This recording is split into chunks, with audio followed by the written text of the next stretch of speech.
Welcome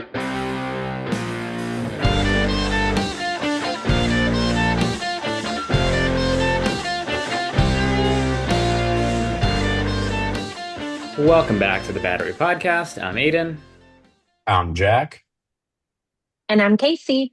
and we are begrudgingly here to recap the Cannons 17 to 10 loss to the Maryland Whipsnakes down in their homecoming in Baltimore. Maryland, congrats to them, becomes the first team this year to win both games of their back-to-back. Obviously, we hope the Cannons can replicate that feat later in the year. Um, yeah, I guess I'll go to either of you, just initial thoughts on the game. Casey, I'll give you the floor.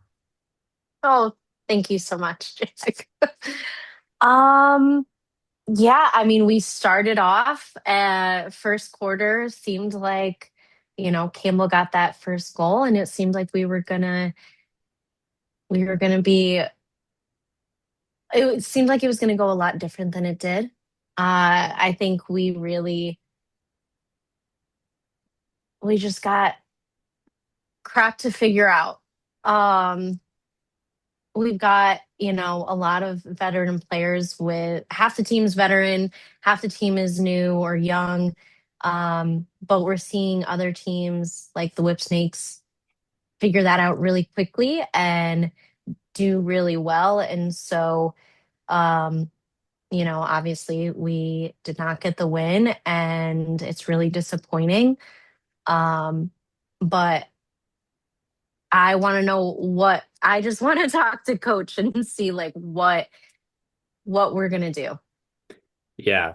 Um, so obviously 17 goals is a lot more than you want to give up.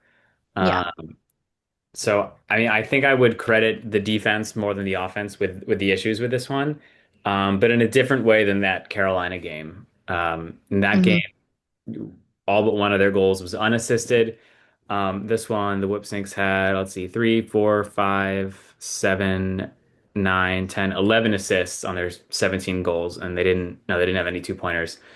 Um, so like the one-on-one matchups generally went pretty well. Like I don't think like Pinnell beat Keelty super cleanly, or like no one beat anyone super cleanly off a dodge.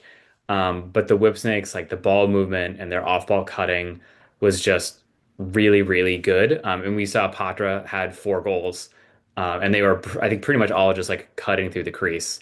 And just, his guy lost him in the shuffle. So obviously credit to him. Hopefully his brother can put out a similar performance for the Bruins this coming fall. But um, yeah, and we saw TJ Malone be off ball a lot more than he has been in the past.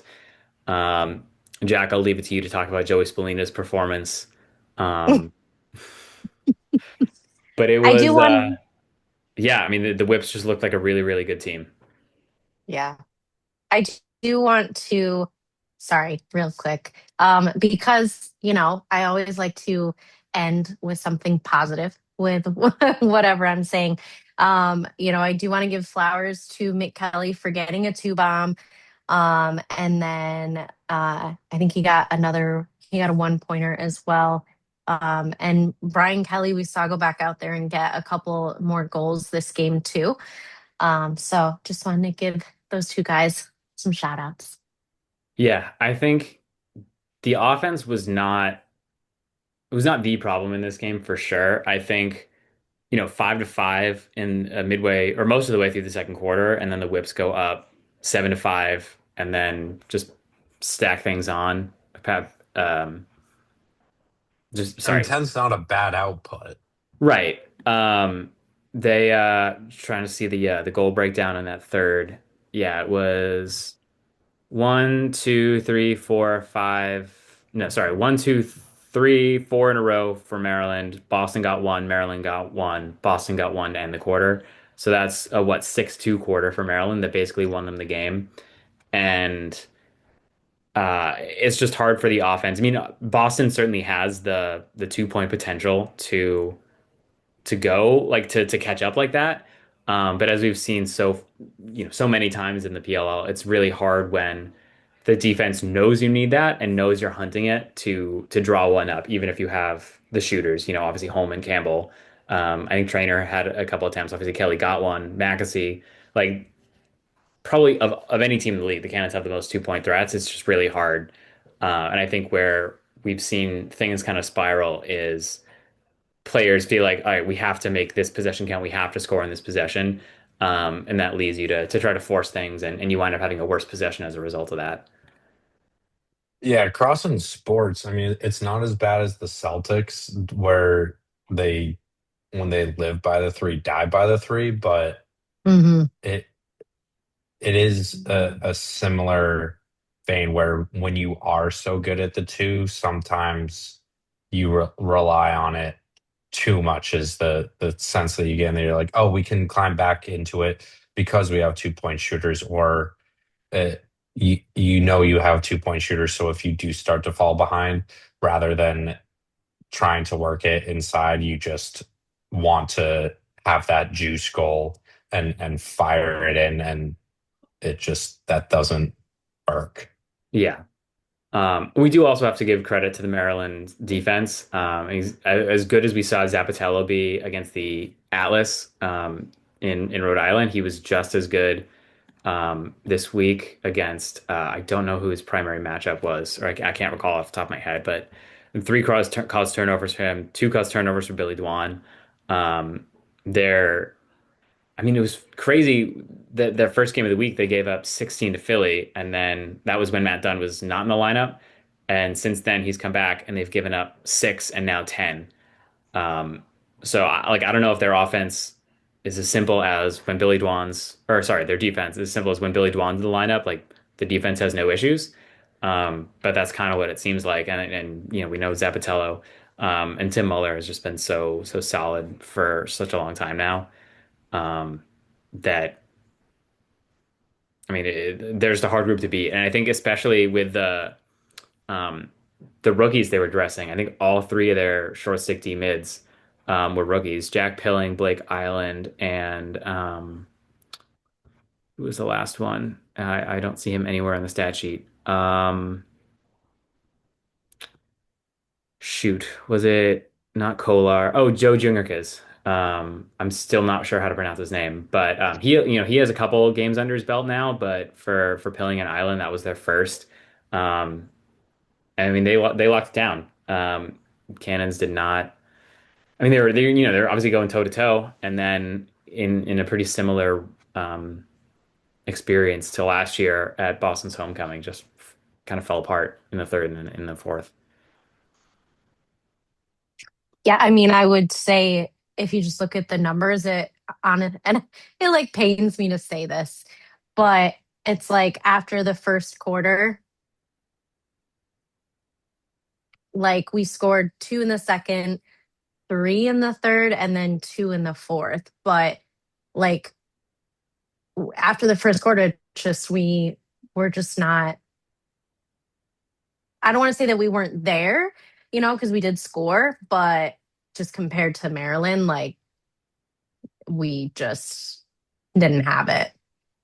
Yeah, and I It was want a close game through most of the first half, and then 7-5 at halftime. You never want to be behind, but certainly not anything. Not a concerning deficit. But then Maryland just came out and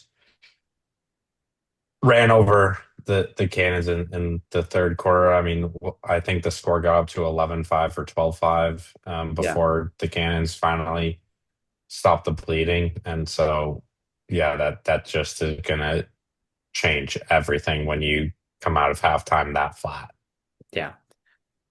Something else I wanted to talk about, two penalties for the Cannons, one for the Whipsnakes. Honestly, I mean, it felt like more, but this is maybe why the Whipsnakes scored on both of those power play opportunities. The Cannons did not score on theirs.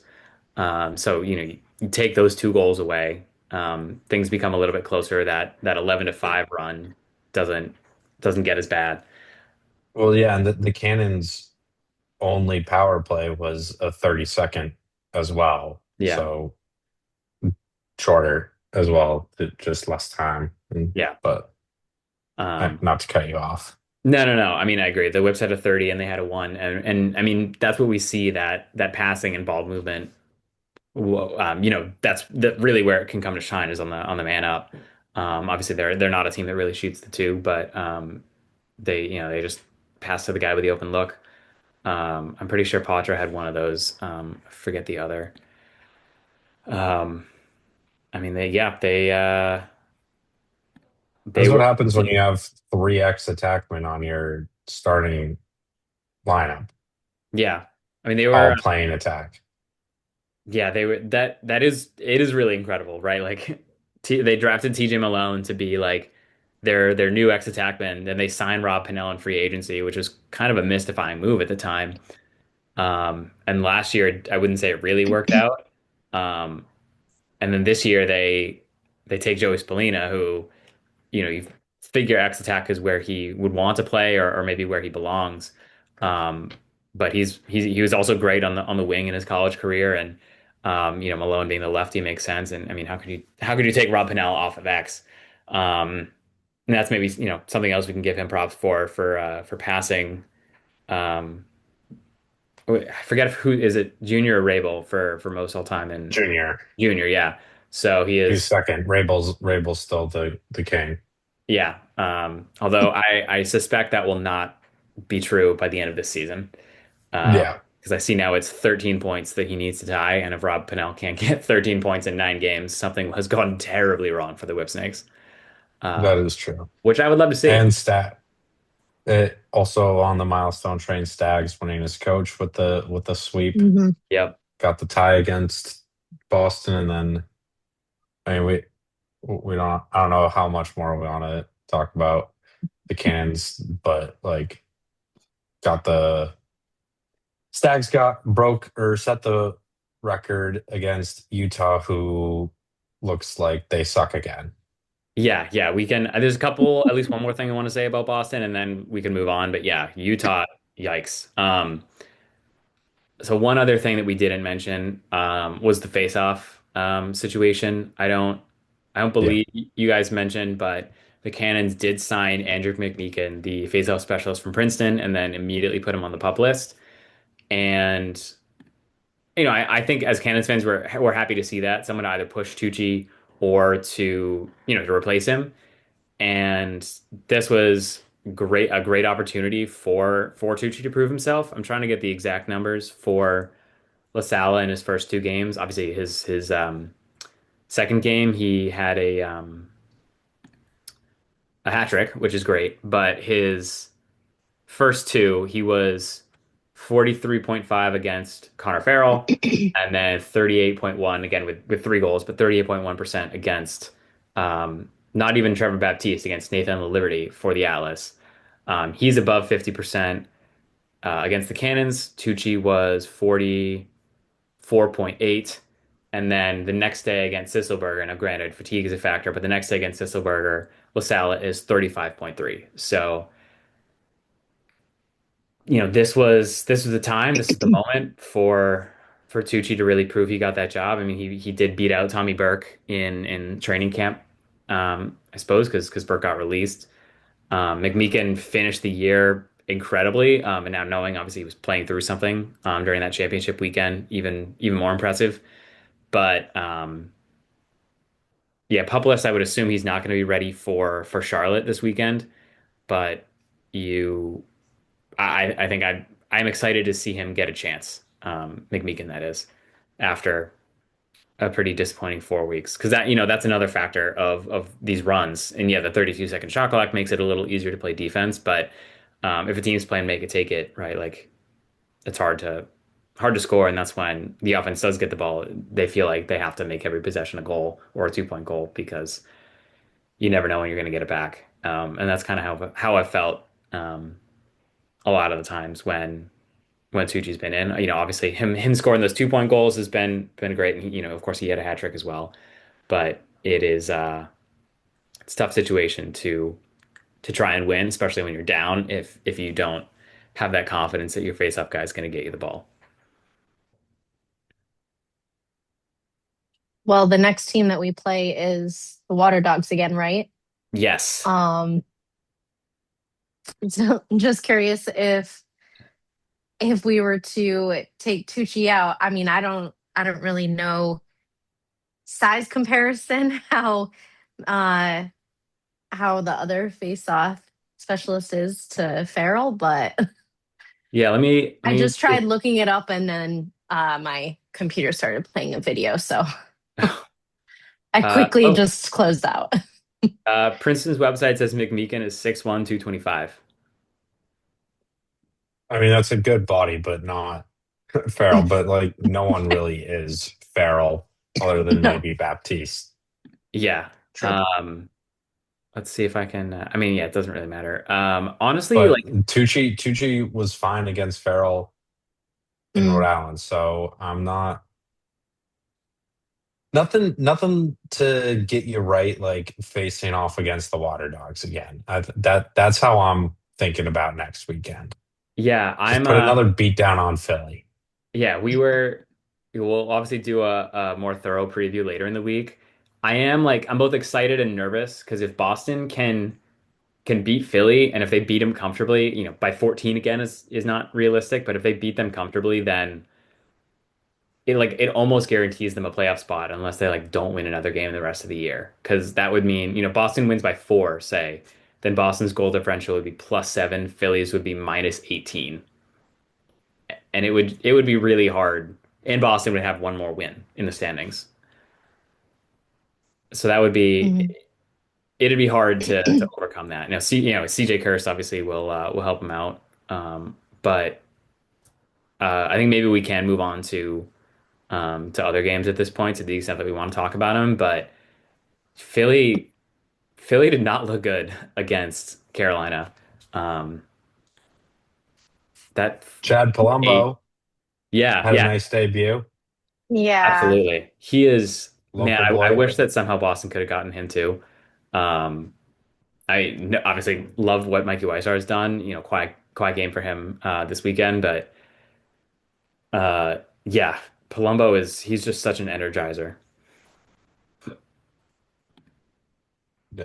Um, Now Connor Farrell, by the way, 6'2", 240. Okay. Yeah. Um, Yeah. Well, last time they Tooch had like 38% yeah, to Farrell's 57%. But rest up, Tooch. yeah, Farrell was below 50% against Inacio for the Chaos, which is interesting to see. So he has been trending down. Hmm. He was 64 Good. his first game, 57 against Boston, and then 42.9 against Carolina. Um, Awesome. yeah. And then let's see how many caused or still only 3 turnovers, but I mean I guess he was winning fewer faceoffs last night. So he didn't have the opportunity to turn the ball over. Um, yeah, that I don't know. I'm both yeah, like I said, I'm both excited and nervous because if Philly wins, then I think I will be disconsolate. But if Boston can win again, uh, that'll be huge for them both.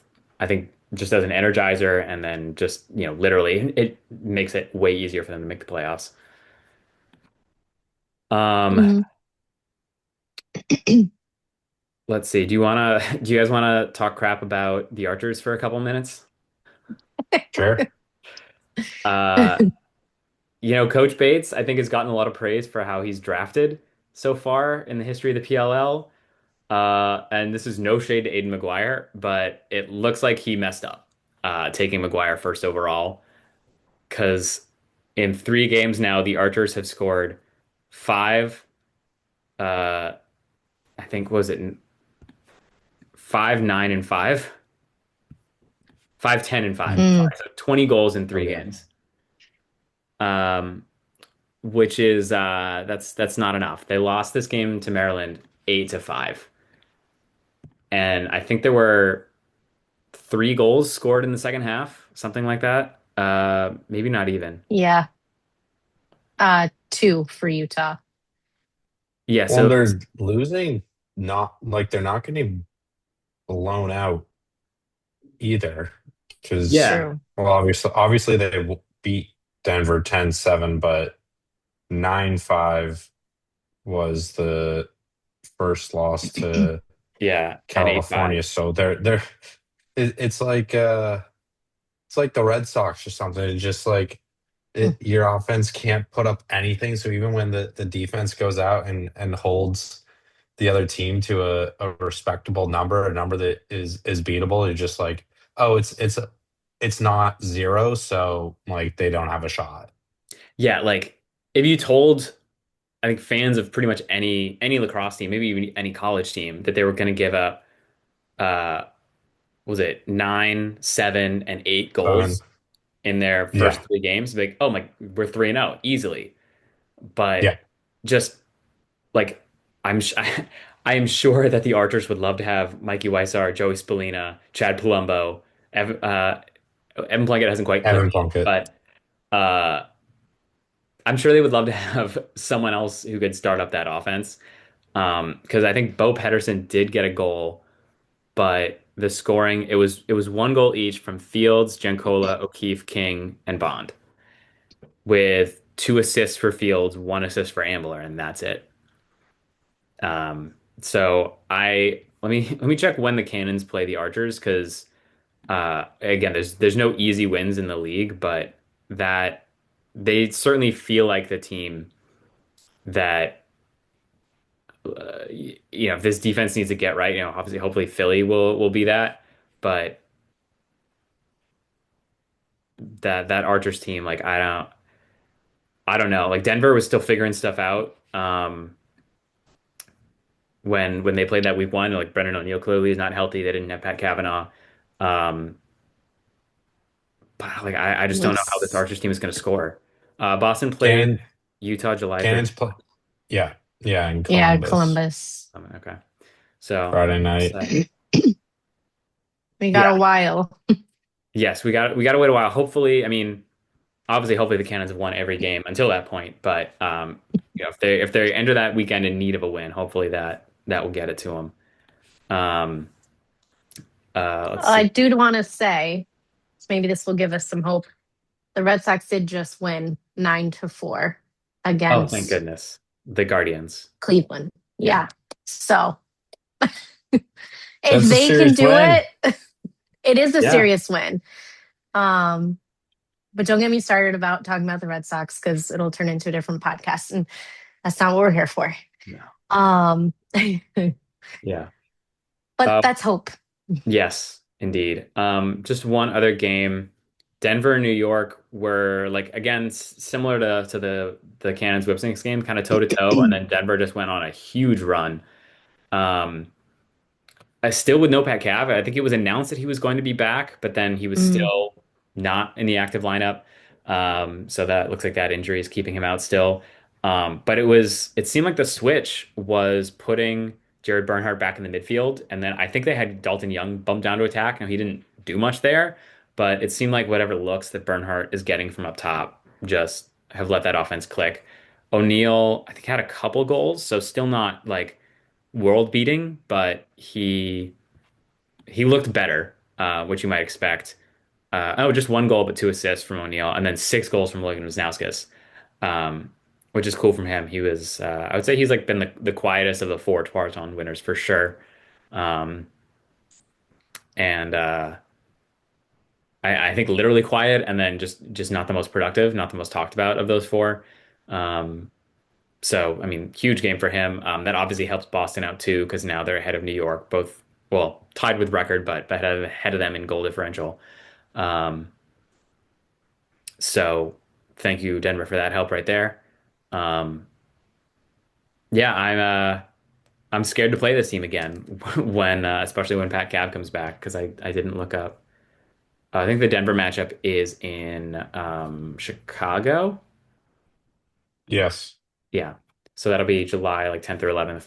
Um, 11th. 11th, yeah. I'm sure Pat Cal will be back by then.